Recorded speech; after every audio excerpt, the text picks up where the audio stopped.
let's continue in A Pluralistic Universe by William James. We are in Lecture 1. And last time James was just saying that we only know part of the world, and we interpret the rest of the world, or maybe we should say we only know part of reality, or part of the universe, and we interpret the rest of reality, or the rest of the universe, in light of what we do know. But specifically, we take one aspect of that which we know and use it to interpret the whole. And it's actually the aspect we prefer. And so he gave examples from, I believe it was Hegelian idealism and scholastic theism. And both these traditional philosophies take one aspect of the universe as we know it, and then use that to interpret the whole universe. Now, James will continue with a few other examples. I won't read them all. I'll read, 2 or 3. For another, again, there is no really inherent order, but it is we who project order into the world by selecting objects and tracing relations so as to gratify our intellectual interests. We carve out order by leaving the disorderly parts out. And the world is conceived thus, after the analogy of a forest or block of marble, from which parks or statues may be produced by eliminating irrelevant trees or chips of stone. That's the way some people think about the universe, after the analogy of our own construction of artwork or of parks. Some thinkers follow suggestions from human life and treat the universe as if it were essentially a place in which ideals are realized, interpreting the universe after one aspect of the experience of human life. Others are more struck by its lower features, and for them, brute necessities express its character better. Now, speaking of all the different philosophies that interpret the universe in light of their own preferred aspect of what we have experienced, all follow one analogy or another, and all the analogies are with some one or other of the universe's subdivisions. Everyone is nevertheless prone to claim that his conclusions are the only logical ones, that they are necessities of universal reason, they being all the while at bottom accidents, more or less of personal vision, etc., etc. So we have our personal vision, our personal preference, interest, priorities in the world, and we take what we understand of the world, we take what portion of the world we can understand with an emphasis on those particular priorities, and we use that to interpret everything, and then we assume that what we've interpreted is a work of solid reason and universal reason, and of course everyone else should agree with us, and what's wrong with these people that they don't agree with us. But we, like they, are interpreting the world basically based on a personal vision of some particular priority. Now, does this mean everything's subjective? No, not at all. That's why James is going to spend the whole book arguing that the radical empiricism is better than Hegelian idealism. You can say that one personal vision is better than another. You can make a case for it, but don't overstate your case and forget that what you're fundamentally doing is interpreting the world after the analogy of the aspect of the world that you find the most important in that small portion of the world which you have experienced. Speaking of a hypothetical disagreement between any two different philosophical perspectives, both are loyal to the world that bears them. Neither wishes to spoil it, neither wishes to regard it as an insane incoherence. Both want to keep it as a universe of some kind, an orderly reality of some kind, and their differences are all secondary to this deep agreement. We all agree when we're doing this that there must be some sort of rational order to reality, and that we ought to be loyal to, how does he say it, loyal to the world that bears them, loyal to reality. We ought to make sure reality is what constrains our interpretations of reality. In other words, there's a priority here of objectivity.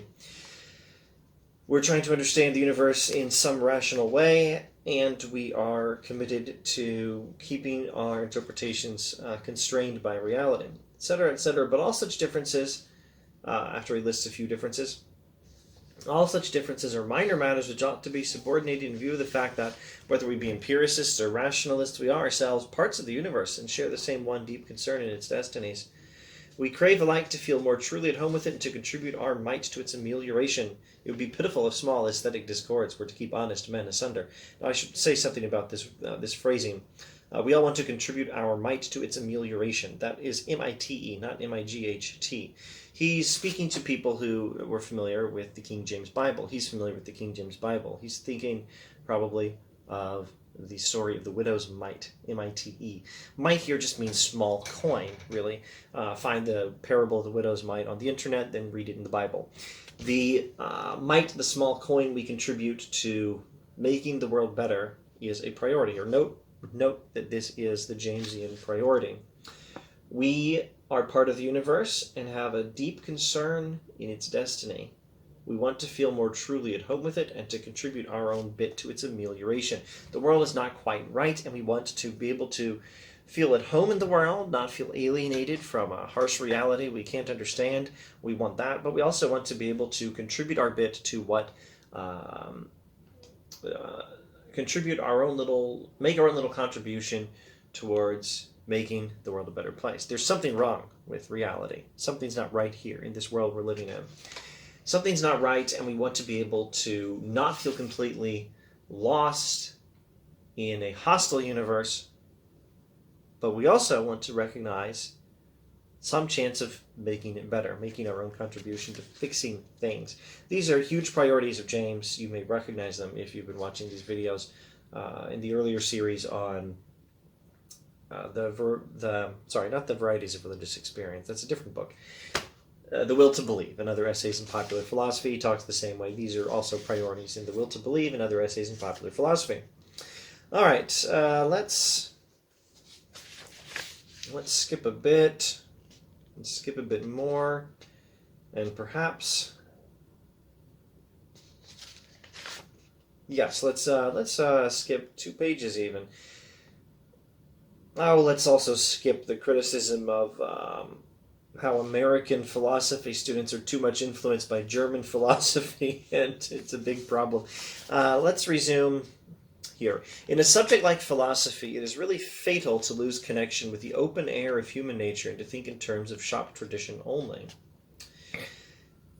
In Germany, the forms are so professionalized that anyone who has gained a teaching chair and written a book, however distorted and eccentric, has the legal right to figure forever in the history of a subject, like a fly in amber.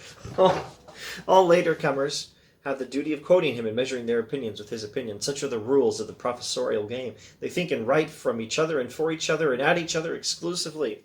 With this exclusion of the open air, all true perspective gets lost. Extremes and oddities count as much as sanities and command the same attention. This is a beautiful criticism of university life. I think you would have to update some of the details for today, but not much. It's very dangerous in philosophy to lose our connection with the open air of human nature.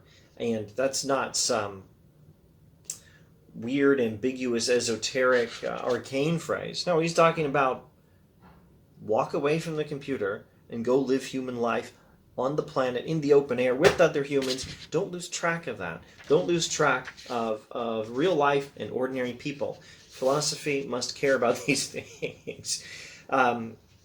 Instead, scholars, when they're too much influenced by this German mode of doing philosophy, will think and write from each other, for each other, and at each other exclusively. All true perspective gets lost, and the most silly ideas, if you've just managed to get the PhD and publish the book, are treated as just as good as the common sense of very sensible, ordinary people who are not working in the university, and that's just silly. All right,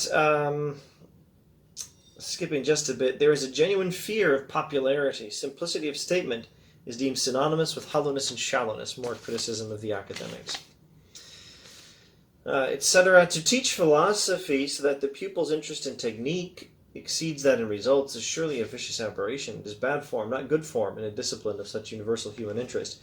There's nothing wrong with paying attention to the method of figuring out the truth.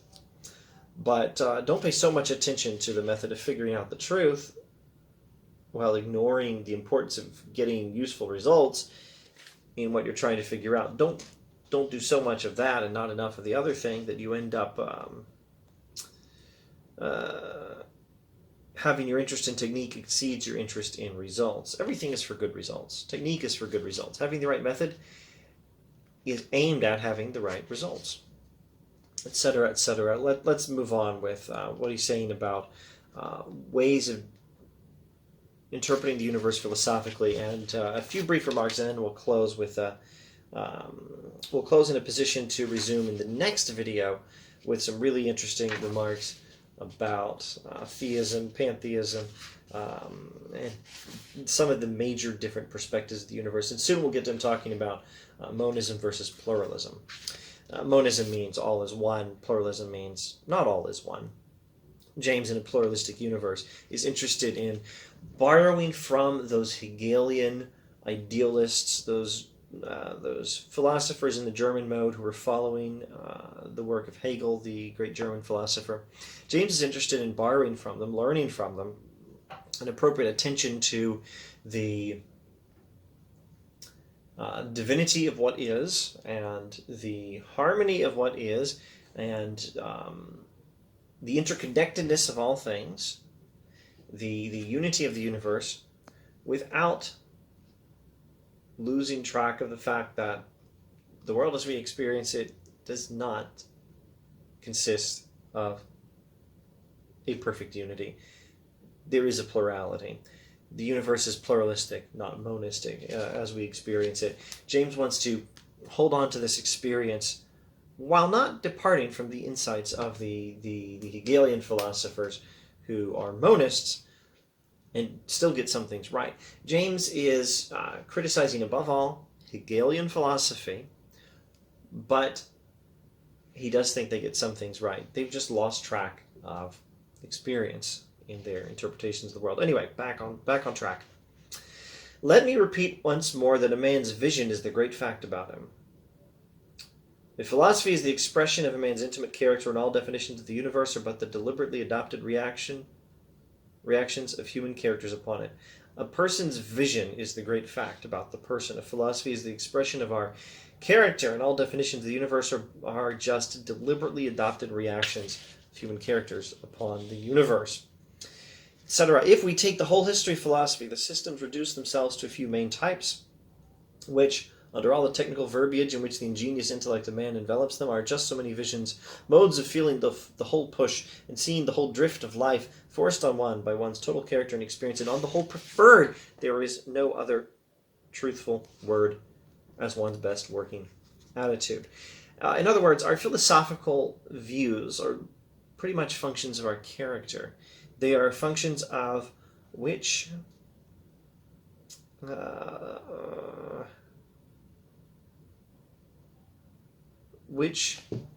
interpretation of reality we prefer. Now, it again doesn't mean it's all subjective or relative and there's no truth about things. It means be careful. Don't pretend to know more than you do, and try to have the right preferences. On the whole, preferred. The main systems of philosophy are just so many visions, so many ways of seeing the whole drift of life that are forced on us by our total character and experience. Well, yes, but that doesn't mean you have no ability to strive to have the right sort of total character and experience.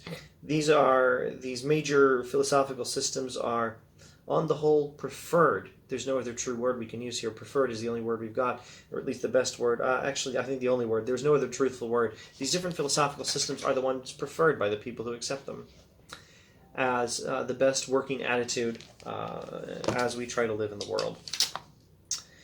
And we can certainly try to have the right preferences. I don't think there's anything subjective or relative about this, but it's not pure objectivity either by a long shot. It's just that, well, we could say there's a subjective aspect to it.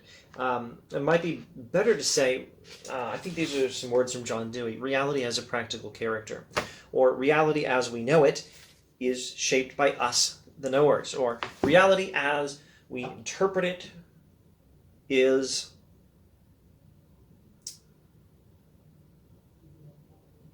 interpreted by us who interpret it.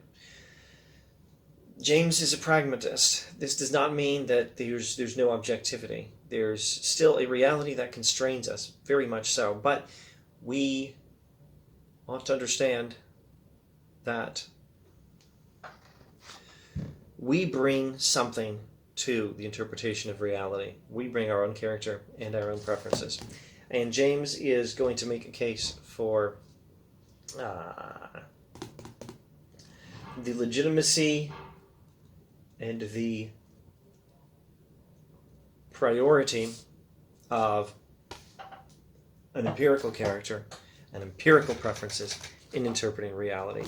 And this will be his argument against the Hegelians. All right. Thanks for watching. See you next time.